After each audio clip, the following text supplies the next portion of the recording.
Hi, in front of me is ASUS Zenfone 8 and today I would like to show you how you can set up face unlock on this device.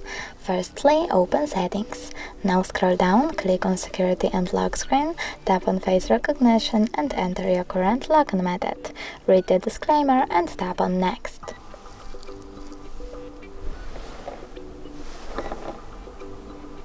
Now we have to wait and pick one of the options. How do you want the lock screen to display your notifications?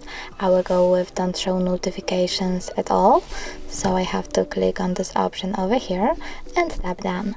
Lastly, click turn on, and now when I click home button, then turn off my screen and turn it back on, I can see that face unlock is working properly.